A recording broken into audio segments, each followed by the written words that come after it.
Have you ever walked into a room and just felt it? You know, that almost psychic ability to sense the tension or the joy before anyone's even said a word? Well, today we're going to dive deep into the psychology behind what it actually means to feel a room's energy. I mean, you know that feeling, right? You walk into a meeting and yeah, everyone's smiling, but your gut just tightens up because you can feel this unspoken conflict simmering under the surface. Or maybe you're just chatting with friends and then bam, the whole vibe just shifts. You can't explain it, but you know deep down something is off. And that quote, it just nails it. That's the core of the whole experience. It's this deep, almost primal sense that your own nervous system is picking up on everything that's happening between the lines.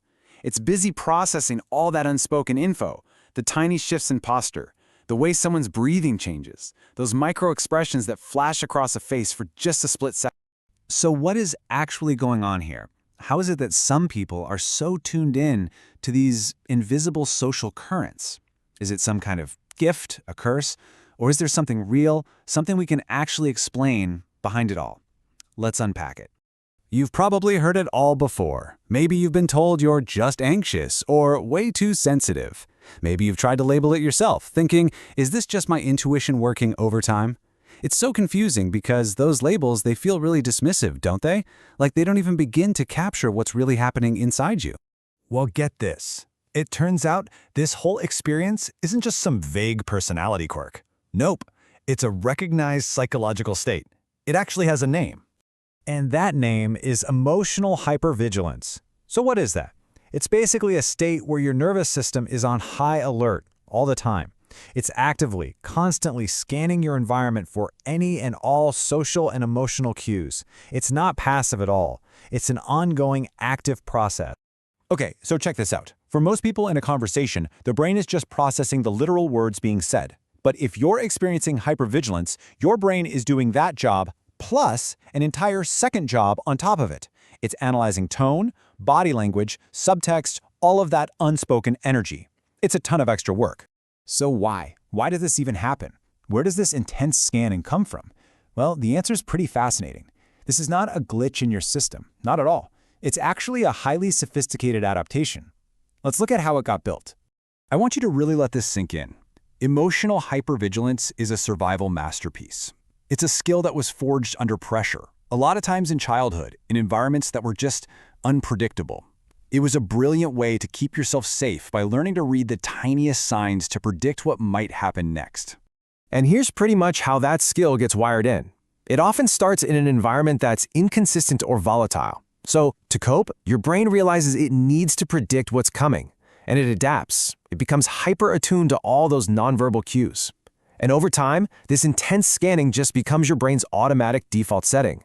It's always running in the background of every single social interaction. But, you know, like any superpower, this one has a catch. It comes with a cost. This heightened perception is a total double-edged sword. It gives you these incredible advantages, but man, it also demands a huge amount of your energy. I mean, look at the two sides here. On one hand, you've got these incredible skills, deep empathy, the ability to read subtext that flies over everyone else's head, and this amazing early warning system for danger. But the cost?